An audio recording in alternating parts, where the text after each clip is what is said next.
toutes les personnes qui sont nées en février et en mars, parce que c'est là où on sort la vidéo. À l'heure où cette vidéo sort, mon anniversaire sera déjà passé, mais à l'heure où je filme cette vidéo, il est dans quelques jours. Bienvenue dans ce nouvel épisode des Europe Diaries. Et comme depuis le début de cette série, à peu près, je suis relativement très en retard de 1 an sur la sortie des vidéos, eh bien je t'emmène fêter mon anniversaire avec moi en Serbie. Alors déjà, j'aimerais commencer par dire que le passage à la frontière, ça a été le plus long. Alors of course, vu qu'on quittait l'Union Européenne, parce que voilà, si tu ne le sais pas, la Serbie ne fait pas partie de l'Union Européenne, mais je crois qu'elle fait partie de l'espace Schengen, c'est-à-dire qu'avec ta carte européenne, tu peux quand même rentrer dans le territoire et t'as pas besoin d'un visa. Je t'avoue qu'on a eu un peu peur. Quand on est arrivé à la frontière, on était en mode « Quoi ? La Serbie, c'est pas en Union Européenne ?» D'ailleurs, on va savoir pourquoi, à la frontière, c'était une équipe française. Voilà, pourquoi ils sont partout les Français, je comprends pas. C'est-à-dire que les gens qui vérifiaient les passeports étaient grave français. Et genre, du coup, ils nous ont grave parlé parce que je crois qu'on était les seuls Français du bus. Parce que du coup, je te rappelle qu'on venait de la Bulgarie, donc on faisait un trajet Bulgarie-Serbie, donc vraiment très random comme trajet. Du coup, ils nous ont grave menacés. Ils nous ont pas exactement menacés, mais ils nous ont un peu genre foutu la pression en mode ils étaient « Mais vous avez de la drogue sur vous ? Est-ce que vous savez combien coûte l'amende ? Quand on trouve de la drogue sur vous ?» J'étais genre non, on n'a pas de drogue. Genre, j'étais un peu genre, je pense que j'étais tellement choquée qu'il me pose cette question parce que j'étais en mode non, je n'ai pas de drogue. Mais du coup, le mec vraiment, il nous a posé la question plusieurs fois en mode mais vous avez de la drogue ? Vous êtes sûr ? Parce qu'on a trouvé un groupe de jeunes avant qui avaient de la drogue sur eux. Vous savez combien ça coûte une amende ? Ça coûte je sais plus combien ça coûte. Et j'étais genre d'accord. Super, mais je n'ai pas de drogue, frérot. Qu'est-ce que tu veux que je te dise ? Je n'ai pas de drogue dans mon sac. Laisse-moi tranquille. Alors Hugo, il avait des cheveux un peu champêtres à ce moment-là. Peut-être qu'ils étaient un peu en mode oula, ce mec est parassé, il a les cheveux champêtres, c'est un crazy. On atteint finalement Belgrade en fin d'après-midi et c'est la dernière ville de notre voyage en Europe de l'Est.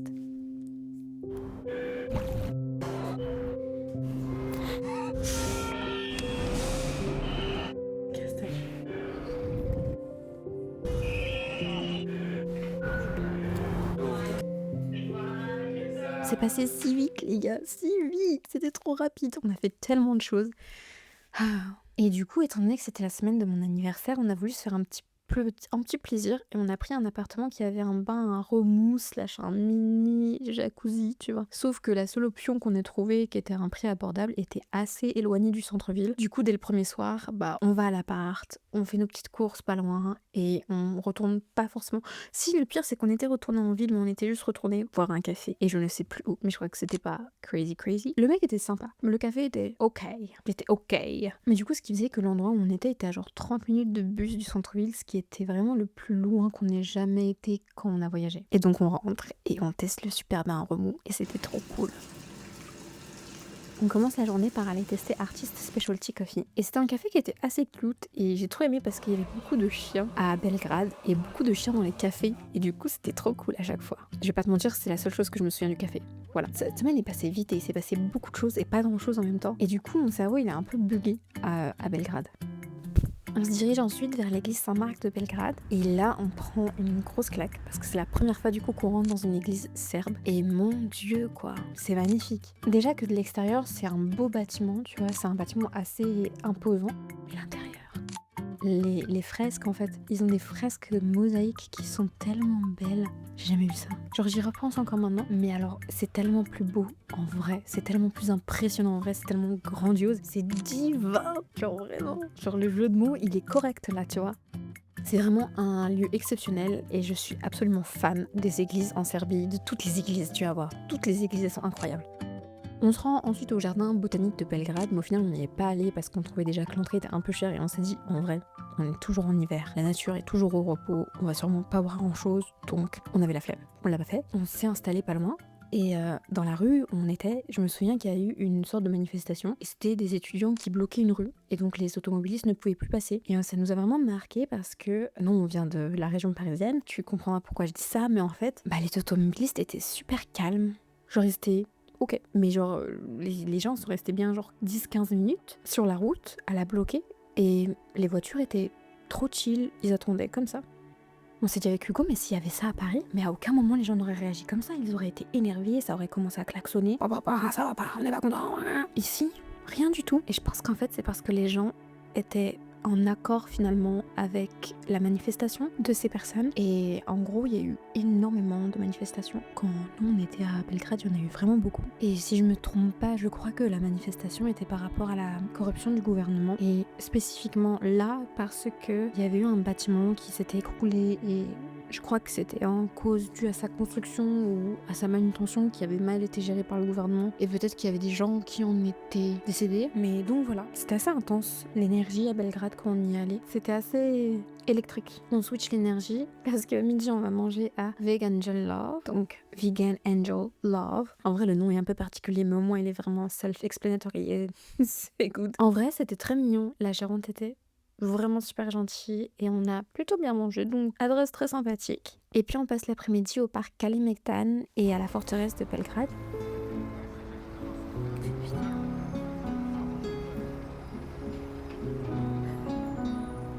C'est un endroit hyper populaire dans la capitale et aussi par les habitants, les locaux de la capitale. Et en fait on comprend pourquoi c'est un endroit qui est assez chargé d'histoire mais c'est surtout un endroit qui est hyper charmant. Avec les vieilles forteresses de l'époque, c'est trop mignon, tu vois, et c'est un grand espace, donc tu peux vraiment te balader.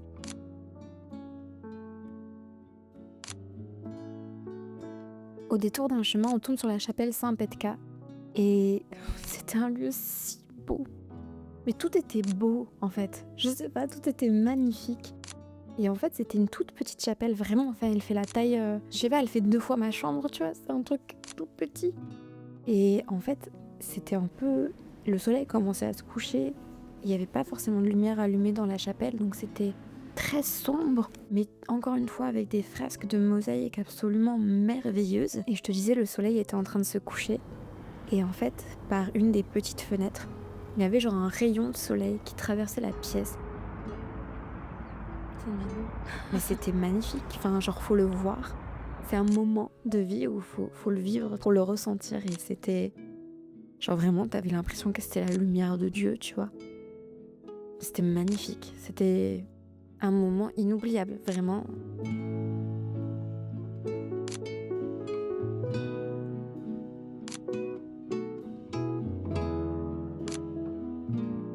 Et puis avant de rentrer, parce qu'on rentrait assez tôt, parce que je te rappelle qu'on a un super bain à remous qui nous attend à la maison, on passe boire un dernier café chez D59B ou D59B. Et je t'avoue, je me souviens plus trop du café. C'était une ambiance très hipster, ça je m'en souviens. Mais j'étais tellement focus parce qu'il y avait les petits dogos du propriétaire. Et il y avait un petit escalier. Et genre, il se faisait la course dans les escaliers et tout. Enfin, tellement mignon, tellement adorable. Malheureusement, je sais pas trop ce qu'on a mangé la veille qui est pas passé. Mais le deuxième jour, les plans ils sont un peu tombés à l'eau parce qu'en fait, Hugo est vraiment très malade. Et en vrai, tu sais quoi, c'est ok. Alors, pour lui, c'était pas ok, c'était vraiment pas ouf. Mais je veux dire, c'est ok que dans un voyage, il y aura des moments comme ça où ma voix se casse complètement. Voilà. Où il y aura des moments un peu comme ça où tu te sentiras pas bien. Et c'est pas parce que t'es en voyage qu'il faut que tu n'écoutes plus ton corps et ses besoins. Et des fois, il faut juste prendre du repos et take it slow. Et que ce soit en voyage ou que ce soit dans la vie en vrai. Mais c'est ok, des jours comme ça où t'as besoin de rester au lit toute la journée parce que tu te sens pas bien. That's fine. Et voilà, je pense que sur le coup, ça m'a un peu mis dans une énergie négative, surtout parce qu'il y avait mon anniversaire qui arrivait et j'étais en mode de tous les moments où il faut tomber malade, c'est pas maintenant, tu vois, genre c'est pas maintenant. Mais maintenant, looking back then, tu vois, genre c'est ok d'avoir des moments comme ça et c'est pas parce que t'as l'impression que c'est un jour qui est particulier, c'est ok de passer la journée à la maison, c'est ok de pas profiter de chaque seconde à 100% et juste c'est ok. Voilà. Surtout qu'en plus, heureusement, le lendemain, Hugo se sent beaucoup mieux, donc on peut déjà repartir à l'aventure. On commence par aller visiter l'église ou le temple, je sais pas trop, San Stava de Belgrade. Et littéralement, oh mon Dieu. Déjà, de l'extérieur, c'est un édifice qui est absolument massif et colossal. Et l'architecture de l'extérieur ne laisse en rien apparaître l'architecture de l'intérieur qui est absolument différente. Et en fait, quand moi j'avais fait mes recherches pour les endroits à visiter à Belgrade, j'avais pas du tout vu à quoi ressemblait l'intérieur, donc je ne m'attendais vraiment à rien. Et je crois que, tu sais, la bouche bée, la bouche comme ça. C'est peut-être l'une des plus belles églises que j'ai vues de ma vie.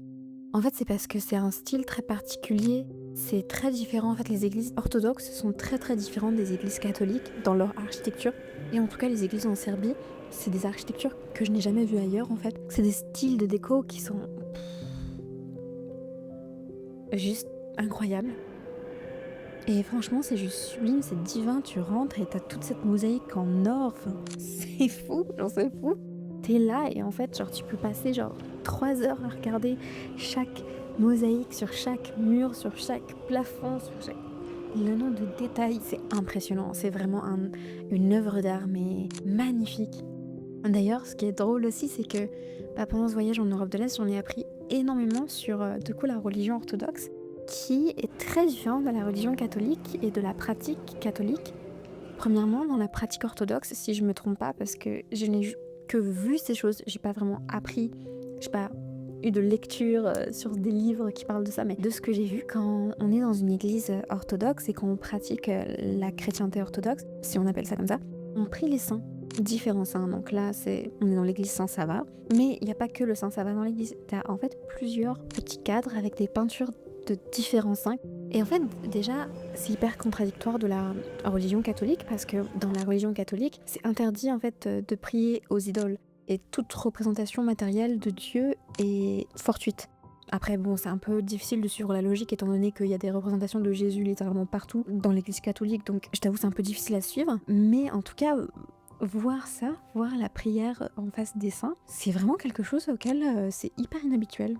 Et en plus, c'est très drôle parce que quand ils commencent leur prière, ils vont en face de la peinture et ils embrassent la peinture. Et quand ils ont terminé leur prière, ils embrassent de nouveau la peinture comme un bonjour, au revoir, tu vois.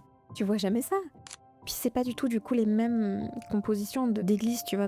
C'est des églises où t'as justement genre, c'est très vide et t'as juste ces cadres-là et les gens vont vers les cadres. T'as pas de chaise. C'est pas du tout le même fonctionnement que l'église catholique, tu vois, même si on pense que c'est un peu la même religion. Pas du tout. Et je crois que tu vas voir tel ou tel saint en fonction du problème auquel tu es face ou de la prière que tu as envie de faire. Parce que chaque saint a, je sais pas, peut-être que tu as un saint qui gère les maladies, un autre qui gère les problèmes de famille. Je sais pas du tout. Je sais pas du tout. Là, j'invente un petit peu, mais je déduis plutôt que j'invente. Mais voilà, hyper intéressant. C'est quelque chose, comme je te disais dans mes vidéos à Bucarest, j'adore en apprendre plus sur les cultures, sur les personnes, tu vois. Et je trouve que ça, c'est vraiment hyper intéressant de voir ces différences sociales-là et ces différences culturelles. C'est très beau. Mais pour terminer sur l'église Saint-Sava de Belgrade, je voulais rajouter un dernier point, comme je t'en parlais précédemment, un côté un peu plus négatif. Parce que même si c'est un endroit qui est sublime, elle a fait l'objet de pas mal de controverses. Déjà, la construction du temple est assez récente. Elle a débuté le siècle dernier et elle s'est terminée que en 2020, donc vraiment très récent. Et elle a coûté plusieurs millions d'euros. Pour te faire une petite idée, rien que la mosaïque sur la coupole intérieure,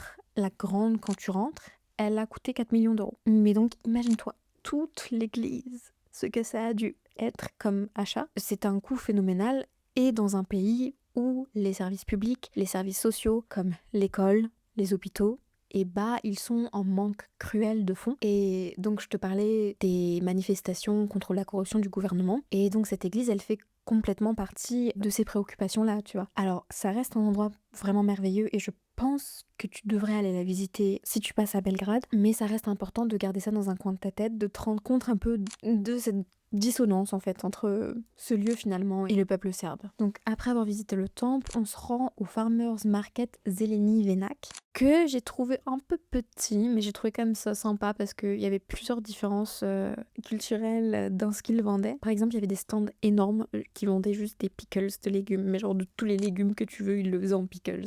Trop cool, ça n'existe pas en France, ça, tu vois. Et je trouve ça cool, je trouvais ça sympa. On déjeune ensuite chez Curry Souls, qui était genre un street food sri-lankais. Très sympa, c'est très rare de manger de la cuisine sri-lankaise. En tout cas, pour moi, j'ai trouvé ça trop sympa, trop cool. Et après, tu vas me dire, mais où est la cuisine locale ? Et je peux comprendre. Et on était allé dans un petit restaurant dans le Montmartre de Belgrade. C'est un petit quartier assez cute qui peut vraiment faire penser à Montmartre. On avait été dans un restaurant un peu loco, mais genre le service et tout, c'était pas trop bien passé. Enfin, tu sentais que c'était un attrape-touriste.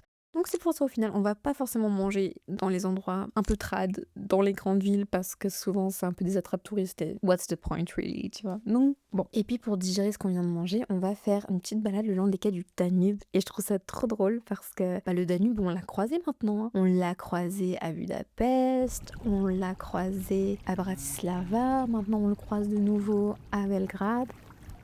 Mais en tout cas, les quais étaient très calmes, on s'est même installé, on a regardé l'eau, c'était assez apaisant.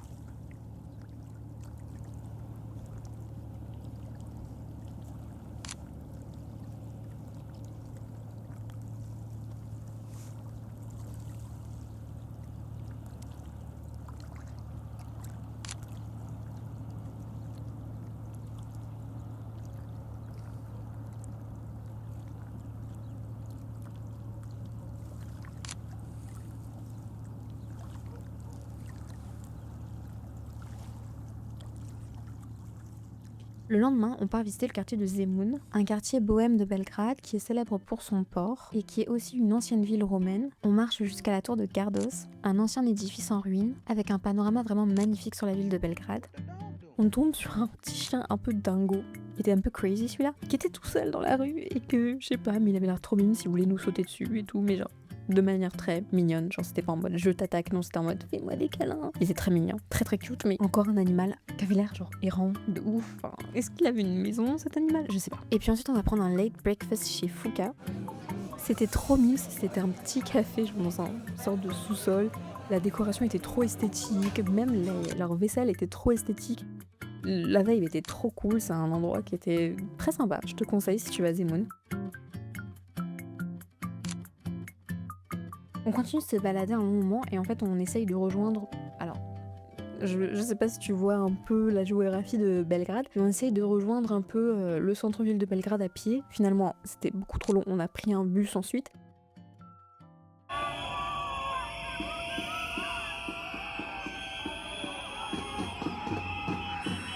Mais du coup, on a beaucoup marché et il était genre déjà mi-après-midi et on commençait à avoir la dalle sévère. Donc on est allé dans un petit restaurant italien qui s'appelle Una Trattoria Gourmet et c'était vraiment trop bon.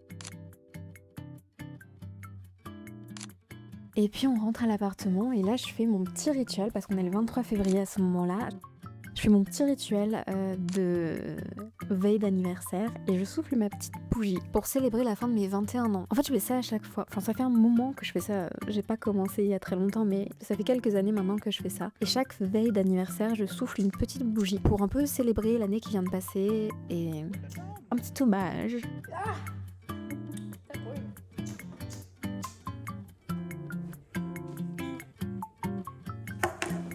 Faites quoi, mon amour? En fait, la fin de mes 21 ans.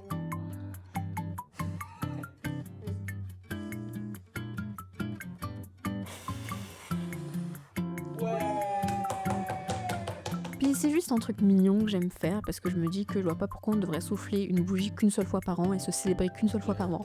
Je pense qu'on devrait le faire beaucoup plus souvent que ça, voilà. Petit atelier, c'est le truc le plus mal fait du monde.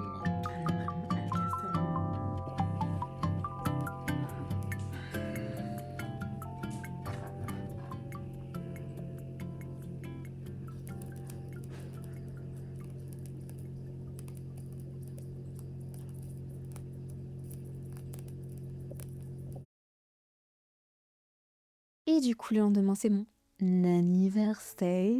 Mais comme je te disais, je trouve ça trop cool que je fasse ces vidéos un peu un an plus tard parce que vu que je te parle de mon anniversaire et là, je refête mon anniversaire. C'est comme une boucle, tu vois, la boucle se boucle, tu vois. Le cycle a pris fin et je peux en commencer un nouveau et je sais pas, je trouve ça joli, voilà. Petit moment un peu spirituel. D'ailleurs, quand on sort de l'appartement, on tombe sur un petit chien. Ah, il était trop mignon, vraiment. Sauf qu'il était genre vraiment devant notre porte comme ça, genre.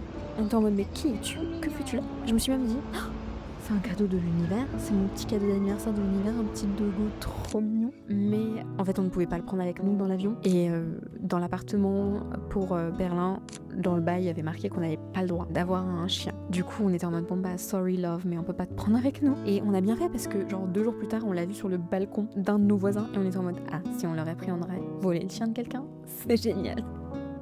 Pour fêter mon anniversaire, je veux retourner à l'église Saint-Sava de Belgrade, tellement elle était magnifique. Mais du coup, on est retourné dans cette église. C'était encore plus cool parce qu'il y avait moins de gens, mais d'un côté, c'était gris, comme aujourd'hui. Alors que la première fois, c'était hyper ensoleillé. Du coup, les lumières étaient encore plus puissantes la première fois. Ensuite, vu que c'est juste à côté, on retourne prendre un café à Single Origin, qu'on était déjà allé la première fois. D'ailleurs, la première fois, j'ai fait ces photos magnifiques que je te mets là.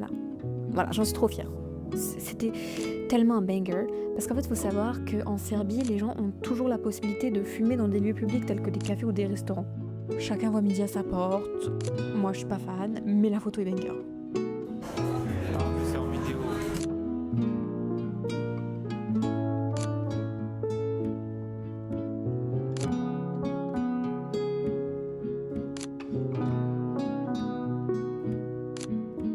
Et puis on termine la journée, on se balade de nouveau à la forteresse, il y avait des petits chats qui étaient trop mignons que j'ai pris en photo.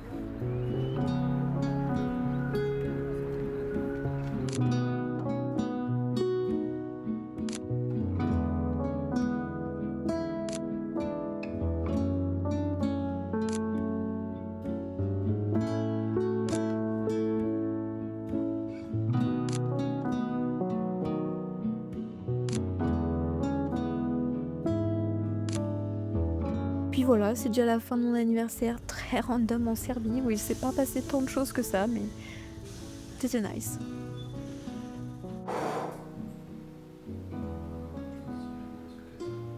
Ça c'est le blueberry mascarpone. Ah, du chocolat blanc. Oui, exactement. Delicious. Alors, on avait préparé deux. One. And two. C'est trop mignon. Wouh. Zinzantri. Ah. Bonsoir. Hola. Non, c'est bon. Il a...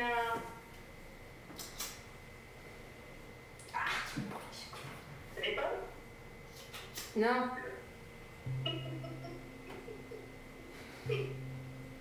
C'est bon.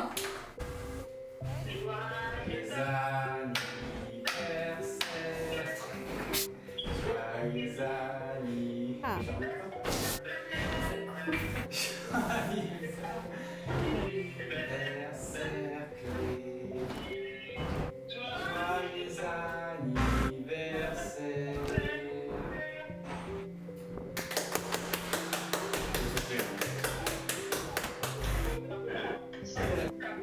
Ah oui, c'est vrai.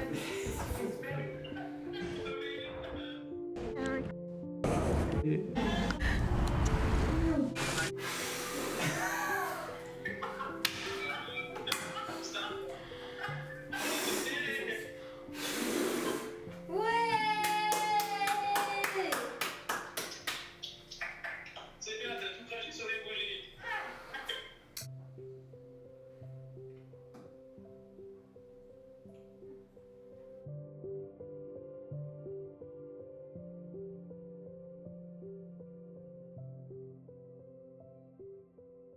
Et vu qu'on a besoin apparemment de surmettre des émotions de la veille, on fait pas grand chose le lendemain. On part manger une pizza chez Pietra, qui apparemment est la meilleure pizza de Belgrade. Écoute, on a trouvé ça plutôt sympa. Je sais pas si j'irais dire que c'est la meilleure, parce que je pense que nous on en fait des meilleures, mais sympathique. Et puis du coup on rentre assez tôt pour pouvoir faire nos valises, parce que demain c'est le grand départ. Et en rentrant on tombe sur une grosse manifestation. Il y avait vraiment beaucoup de gens, on s'était entouré par la police et tout. Enfin,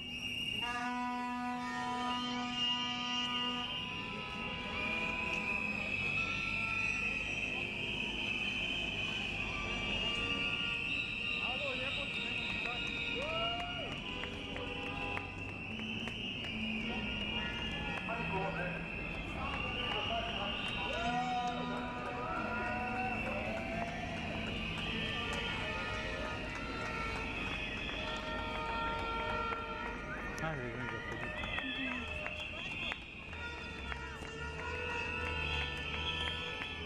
il y a du monde, hein.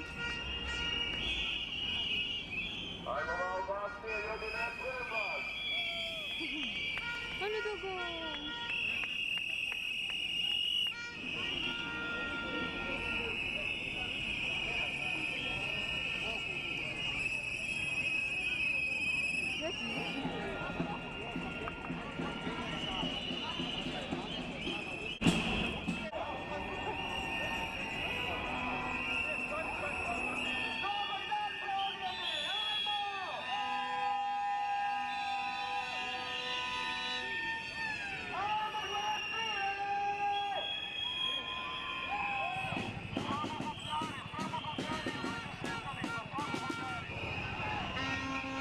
D'ailleurs, il a un des films dont je te parlais.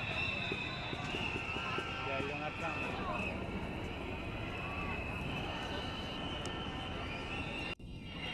C'était une belle démonstration aussi de solidarité humaine, je trouvais. Très inoubliable comme moment.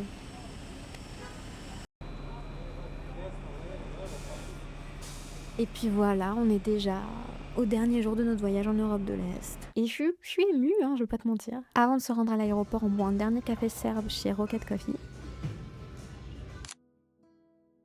Et puis voilà, on est dans l'avion, on quitte la Serbie et on rejoint l'Allemagne pour un nouveau départ. Et en vrai, je suis touchée parce que la vie en Allemagne au moment où on prend l'avion. Je suis hyper stressée, c'était tellement stressant. Oh mon Dieu, t'imagines pas, l'appartement, l'administration allemande. C'était dur et c'était vraiment stressant, c'était épuisant mentalement en fait. S'installer dans un nouveau pays, c'est quand même très intense et je sais pas si on s'en rend beaucoup compte, ça peut être très simple, mais ça peut être vraiment très éprouvant. Mais bref, mais maintenant, avec les mois qui sont passés, je sais comment s'est passé l'Allemagne et c'était tellement une expérience géniale que j'en suis trop touchée, tu sais, genre ce voyage en Europe de l'Est et puis le débouché de ce voyage tout court, il a été trop joli au final et je suis très contente. Les voyages en Europe de l'Est, c'est fini. Mais attention, pas les Europe Diaries, je reviens vendredi prochain, ne t'inquiète pas. C'était une superbe expérience, je suis hyper contente d'avoir eu la chance de pouvoir vivre ça. Même si je suis moins fan de ce genre de voyage qui est un peu plus rapide, qui est un peu plus traditionnel, je me sens quand même hyper chanceuse d'avoir eu la possibilité de visiter des pays auxquels j'aurais probablement pas eu le temps ni la chance de visiter dans d'autres conditions. Donc je suis vraiment très heureuse. C'est une expérience qui est vraiment délicieuse. Et si toi t'as la possibilité de le faire, bah n'hésite pas une seule seconde et fonce, sincèrement. Voilà, merci du fond du cœur d'avoir regardé ma vidéo en entière. J'espère qu'elle t'aura plu. J'espère que tu as aimé ces voyages en Europe de l'Est. Dis-moi ce que t'en as pensé. Quel pays t'as préféré d'ailleurs? Ça m'intéresse. Et quel pays tu préfères si tu les as visités ou si t'en as visité qu'un seul et que t'as kiffé ton expérience ou pas du tout. Ça me ferait aussi plaisir d'avoir ton expérience en commentaire. J'ai hâte qu'on se retrouve la semaine prochaine. Pendant ce temps-là, moi je vais célébrer mon anniversaire avec mes proches et je vais aussi contempler avec beaucoup de nostalgie cette année qui vient de passer et toutes les belles choses et toutes les belles personnes que j'ai rencontrées. Et puis voilà, merci encore. Passe une très bonne journée et bisous.